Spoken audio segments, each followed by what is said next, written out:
Hi friends, welcome to your TNPSC. இன்றைக்கி நம்ம என்ன பார்க்க போகிறோம்னா, திருக்குறளில் அதிகாரம் 8 அன்புடைமை தான் பார்க்க போகிறோம். இது நம்ம நியூ சிலபஸில் இருக்க ஒரு அதிகாரம். ஸோ வாங்க நம்ம பார்த்துடலாம். இது வந்து புக் சோர்ஸில் எங்கே இருக்குன்னா 6th ஃபஸ்ட் டேர்மில் இருக்கு. 6th ஃபஸ்ட் டேர்ம் போட்டிருக்கானே அப்படின்னு பார்த்தீங்கன்னா, ஓல்டு புக்லேயும் ஃபஸ்ட் டேர்மில் தான் இருக்குது, நியூ புக்லேயும் ஃபஸ்ட் டேர்மில் தான் இருக்குது. ஸோ இதில் நம்மளுக்கு ஒரு ப்ளஸ் பாயிண்ட் என்னென்னா, ஓல்டு புக்கில் இருக்குது. ஸோ ஓல்டு புக்கில் இருக்கிறது வந்து எனக்கு ரொம்ப பிடிக்குங்க. ஏன்னா ஓல்டு புக்கில் வந்து ஃபுல்லாக நம்மளுக்கு எக்ஸாம் படிக்கிற மாதிரி இருக்கும். சொல் பொருள் எல்லாமே கரெக்டாக இருக்கும். அது இது ஓல்டு புக்கில் இருக்கிறதுனால நம்ம அந்த புக்கில் இருக்கிறத வச்சு நம்ம படிச்சிடலாம். ஸோ இதை படித்தாலே போதுங்க, நம்ம அன்புடைமையிலேருந்து எது வந்தாலுமே நம்ம நல்லா அடிச்சிடலாம். ஸோ இது ஓல்டு புக்கில் இருக்க 10 குறளுமே பார்த்துடலாம். அதுக்கப்புறம் நியூ புக்கில் ஒரு 2 குறள் இருக்குல்ல, அது எந்த குறள்னு பார்த்துடலாம். அவ்வளோதான். இதை பார்த்துட்டோன்னா நம்மளுக்கு வந்து இந்த அன்புடைமை அதிகாரம் வந்து ஃபினிஷ் ஆகிடும். ஸோ வாங்க நம்ம பார்த்துடலாம். இதுக்கு முன்னாடி நம்ம 3 அதிகாரம் போட்டிருக்கோம். அது நீங்கள் பார்க்கலன்னா பார்த்துட்டு வந்துடுங்க. ஸோ ஃபஸ்ட் எடுத்தோடனே அன்புடைமை. இந்த அன்புடைமை வந்து அதிகாரம் 8. ஸோ ஃபஸ்ட்டு குறள் போயிடலாமா? 1. அன்பிற்கும் உண்டோ அடைக்கும் தாள் ஆர்வலர் புன்கண்ணீர் பூசல் தரும். இதோட பொருள் படிக்கலாம்.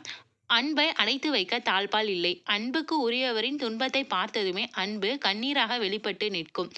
இங்கே என்ன சொல்கிறாங்கன்னா, நம்ம அன்பு வந்து எப்படி வெளிப்படும்னா, நம்மளுக்கு வந்து நம்ம ஒருத்தவங்க மேலே அன்பாக இருக்கிறோன்னா, அவங்க ஒரு துன்பப்படும் போது நம்மளே அறியாமல் நம்ம கண்ணிலேருந்து கண்ணீர் வந்து வெளிப்பட்டு நிற்கும். அதுதான் நம்ம அன்போடு இருக்கிறோன்னு சொல்கிறதுக்கு வந்து அது ஒரு சாட்சினே சொல்லலாம். நீங்கள் வந்து வெளியில் சொல்லியிருக்கலாம், எனக்கு வந்து இவங்க மேலே அன்பு இல்லைன்னு சொல்லலாம். ஆனால் நீங்கள் வந்து உண்மையாக ஒருத்தவங்க மேலே ஒரு உண்மையான அன்பை வச்சுன்னு இருந்தீங்கன்னா, அவங்க வந்து துன்பப்படும் போது உங்களை அறியாமல் கண்ணிலேருந்து கண்ணீர் வெளிப்பட்டு நிற்கும். அதுதான் உங்களோட அன்புக்கு ஒரு அடையாளம் சொல்லி இந்த குறளில் சொல்கிறாங்க. இதில் வந்து பொருள்லாம் பார்த்துடலாம். இங்கே ஆர்வலருங்கன்னா அன்புடையவர் தான் ஆர்வலர்னு சொல்லுவாங்க. புன்கண்ணீர்னா துன்பம் கண்டு பெருகும் கண்ணீர். நம்ம துன்பம் கண்டு பெருகும் கண்ணீர் தான் புன்கண்ணீர்னு சொல்லுவாங்க. பூசல் தரும்னா வெளிப்பட்டு நிற்கும். ஸோ அன்பிற்கும் உண்டோ அடைக்கும் தாள் ஆர்வலர் புன்கண்ணீர் பூசல் தரும். நெக்ஸ்ட்டு 2.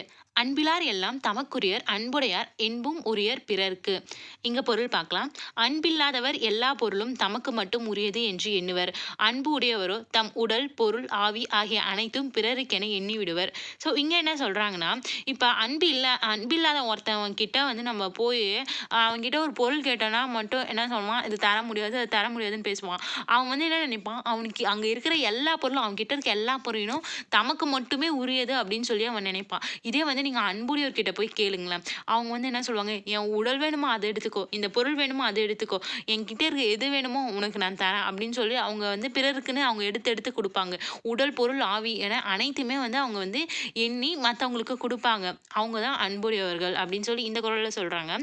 ஸோ இதில் வந்து சொல் பொருள் பார்க்கலாம். என்புனா எலும்பு.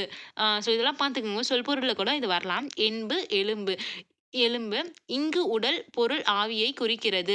ஸோ இங்கே என்பும் உரியர் பிறருக்கு அப்படின்னு சொல்லி இங்கே உடல் பொருள் ஆவி என்பது எங்கேருந்து பொருள் வந்துச்சு நீங்கள் நினைக்கலாம். என்பும் அதை குறிக்கிறது தான், உடல் பொருள் ஆவியை வந்து குறிக்கிறது தான் இது. ஸோ செகண்ட் குறள் உங்களுக்கு புரிஞ்சிருக்கும்னு நினைக்கிறேன். நெக்ஸ்ட் 3.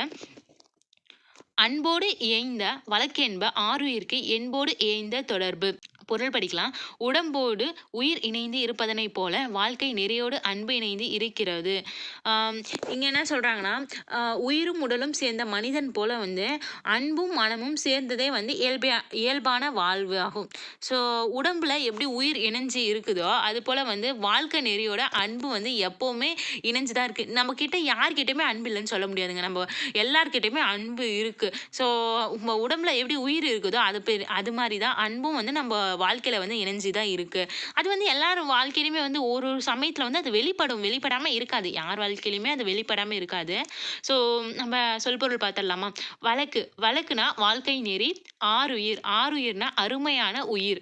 என்புனா எலும்பு. நம்ம மேலே பார்த்தோம் தான் என்பு எலும்பு. அங்கே மேலே வந்து என்பு என்பது வந்து உடல் பொருள் ஆவியை குறிக்குது. இங்கே வந்து என்பு என்பது எலும்பு. ஓகே. நெக்ஸ்ட் 4வது குறள். அன்பு எனும் ஆர்வம் உடைமை அது எனும் நண்பு என்னும் நாடா சிறப்பு. பொருள். அன்பு விருப்பத்தை தரும். விருப்பம் அனைவரிடமும் நட்பு கொள்ளும் பெருஞ்சிறப்பை தரும். நம்ம அன்பு வந்து விருப்பத்தை தரும்னு சொல்லியிருக்காங்க. நம்ம ஒரு பொருளை பார்க்குறோன்னா அது மேலே ஒரு ஈர்ப்பு அன்பு வந்தால் தான் நம்மளுக்கு அந்த பொருள் மேலே வந்து விருப்பம் வரும். அந்த விருப்பங்கிறது தான் நம்ம அனைவரிடமும் நட்பு கொள்றதுக்கு வந்து ஒரு சிறந்த நட்பை வந்து உருவாக்குறது அந்த விருப்பம் தான் அப்படின்னு சொல்கிறாங்க. நம்ம ஒரு பொருள் அன்பு வைக்கிறோன்னா அந்த விருப்பத்தை பார்க்கறதுனால தான், அந்த பொருள் மேலே நம்மளுக்கு விருப்பம் இருக்கிறதுனால தான் அந்த அன்பு வருது.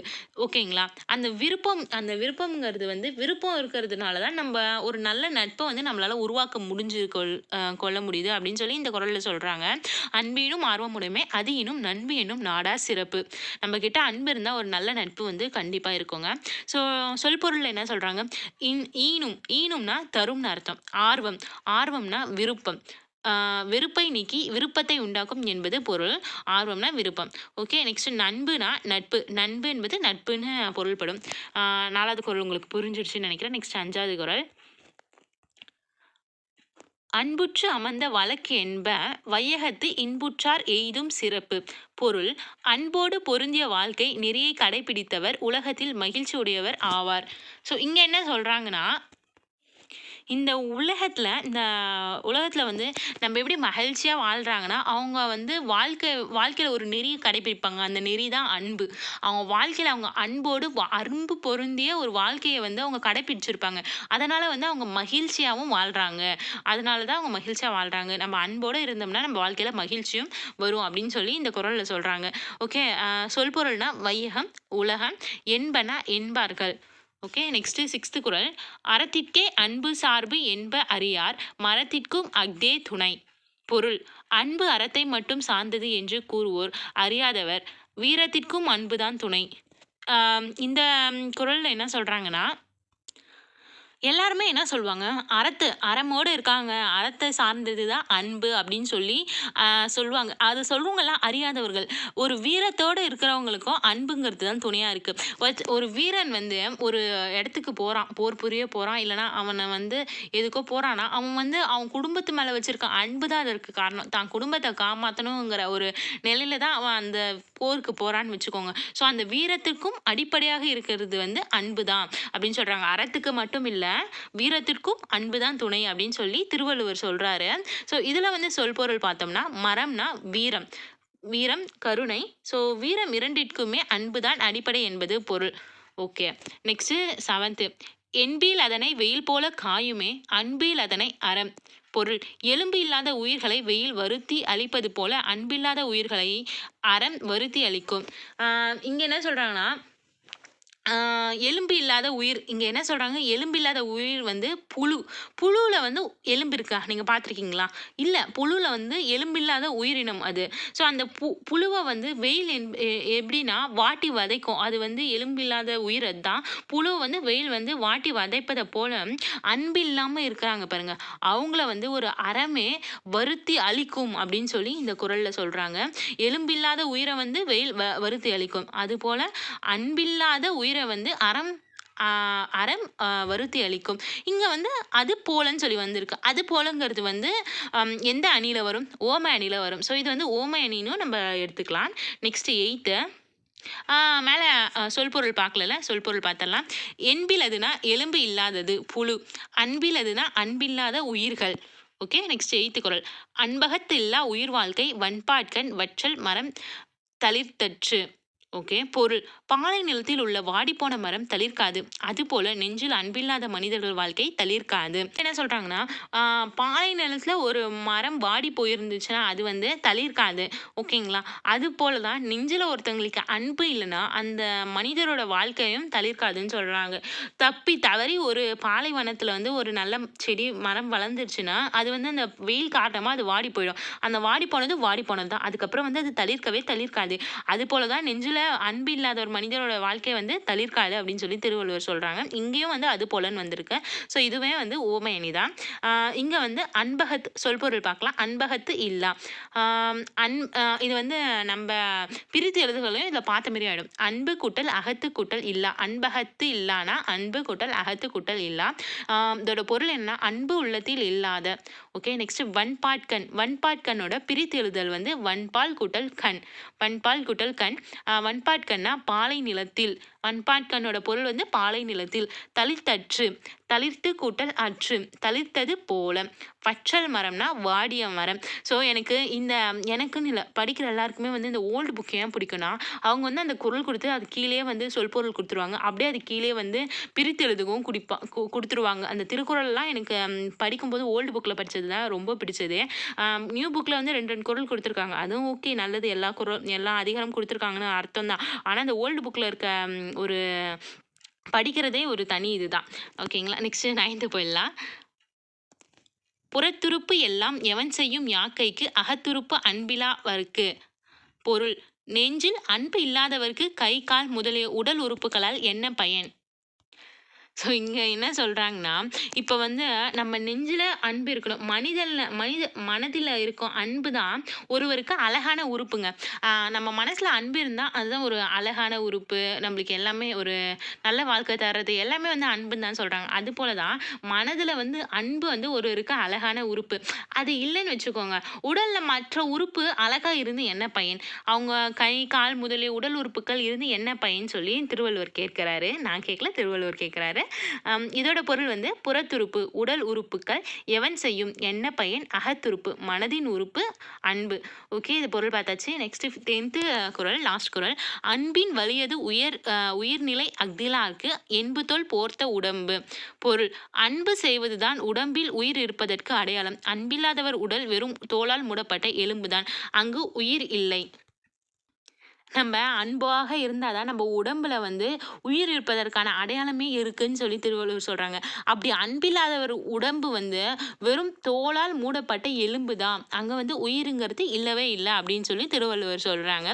ஸோ இந்த 10 குறள் பார்த்தாச்சு. நியூ புக்கில் ஒரு 2 குறள் இருக்குது, அதுவுமே இப்போ பார்த்துடலாம். ஸோ அது பார்த்துட்டு 10 குறளுமே வந்து டப்புன்னு ஒரு ஷார்ட் எக்ஸ்ப்ளனேஷன் பார்த்துடலாம். அன்புடைமை, இது வந்து நியூ புக்கில் 6th term 1st தான் இருக்கு.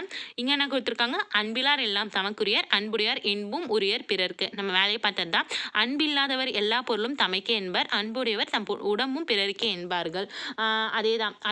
அன்பில்லாதவங்க வந்து ஒருத்தவங்க மேலே அன்பு இல்லைன்னா அவங்க வந்து யாருக்குமே எந்த பொருளும் கொடுக்க மாட்டாங்க. எல்லா பொருளுமே எனக்கு தான் அப்படின்னு சொல்லி அன்பில்லாதவர் சொல்லுவாங்க. இதே அன்புடையவர் என்ன சொல்லுவாங்க?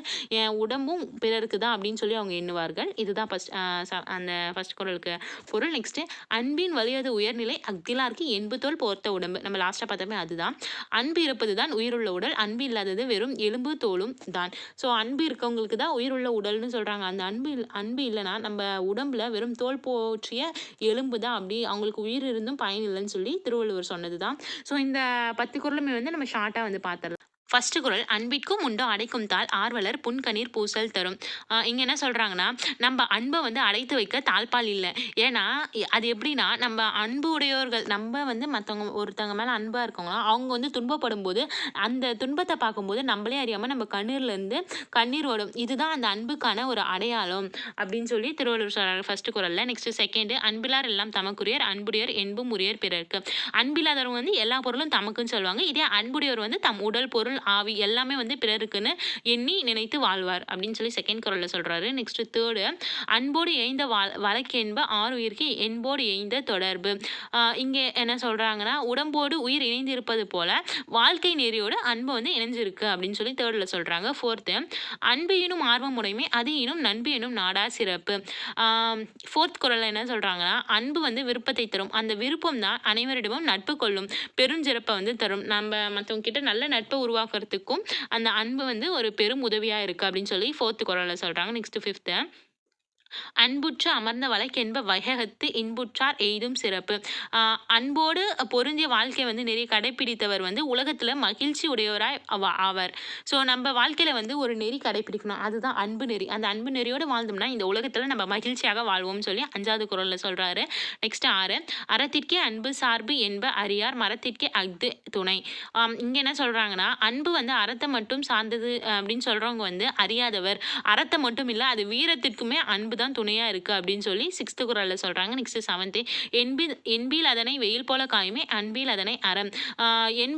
எலும்பு இல்லாத உயிர்கள் வந்து வெயிலில் வந்து வருந்து அழிஞ்சு போயிடும். இதே வந்து அன்பில்லாத உயிர்கள் வந்து அறம்ங்கிற அறமே வந்து வருத்தி அழிச்சிடும் சொல்லி 7வது குறளில் சொல்றாங்க. நெக்ஸ்ட் 8: அன்பகத்தில்லா உயிர் வாழ்க்கை வன்பாட்கண் வற்றல் மரம் தளிர்த்தற்று. பாலை நிலத்துல ஒரு வாடிப்போன மரம் வந்து தளிர்க்காது. அது போல வந்து நெஞ்சில் அன்பு இல்லைன்னா மனிதரோட வாழ்க்கையும் வந்து தளிர்க்காதுன்னு சொல்லி சொல்றாங்க. நெக்ஸ்ட் 9th: புறத்துறுப்பு எல்லாம் எவன் செய்யும் யாக்கைக்கு அகத்துறப்பு அன்பில் அவருக்கு அப்படின்னு சொல்றாங்க. மனதுல இருக்கும் அன்பே வந்து ஒருவருக்கு அழகான உறுப்பு. அது இல்லாவிட்டால் உடலில் மற்ற உறுப்புகள் அழகாக இருந்து என்ன பயனில்லைன்னு சொல்லி திருவள்ளுவர் சொல்றாரு. நெக்ஸ்ட் 10th அன்பின் வலியது உயர்நிலை அஃதிலார்க்கு என்பதோல் போர்த்த உடம்பு. இங்க என்ன சொல்றாங்கன்னா, அன்பு நெஞ்சம் கொண்ட உடல் உயிருள்ள உடல் ஆகும். அது இல்லாத உடல்கள் வந்து வெறும் எலும்புகளை போர்த்திய தசை பிண்டம் தான் அப்படின்னு சொல்லி திருவள்ளுவர் சொல்றாங்க. ஸோ இதோட தொகுப்பு நம்ம பார்த்துடலாமா? எப்பவுமே நம்ம சேனல்ல இந்த தொகுப்புன்னு ஒன்று பார்ப்போம். அதை பார்த்தலாம். சுருக்கம். இயல்பான ஒன்றான அன்பை மனதில் கொள்ளாதவர்கள் உயிரற்ற செடிகள் உடல்கள் போலத்தான். இதுதான் சுருக்கம். வள்ளுவனோட நீதி என்னன்னா, அன்பில்லாமல் வாழாதே, அன்போடு வாழு. இதுதான் வள்ளுவன் நீதி. நெக்ஸ்ட் தொகுப்பு. அன்பே இயற்கை, அன்பே அறம், அன்புள்ள உடலை உயிருள்ள உடல், அன்பு வீரத்திற்கு துணை நிற்கும், நட்பை வளர்க்கும், இன்பமான வாழ்வை தரும், அன்பில்லாதவர்களை அறமே தண்டித்து விடும். ஸோ இத்தகைய அன்பை வந்து நீங்களும் போற்றி கடைப்பிடிப்பீங்கன்னு நான் நம்புறேன். ஸோ நீங்க நம்ம சேனலுக்கு இன்னும் சப்ஸ்கிரைப் பண்ணலாம், சப்ஸ்கிரைப் பண்ணிடுங்க. பெல் ஐக்கானை ப்ரெஸ் பண்ணிடுங்க. ஏற்கனவே நம்ம போட்ட வீடியோ பார்க்கலன்னா நம்ம பிளேலிஸ்ட் கிரியேட் பண்ணியிருக்கோம். ஸோ பிளேலிஸ்ட் செக்ஷன் வீடியோ பாருங்க. தேங்க்யூ ஃபார் வாட்சிங்.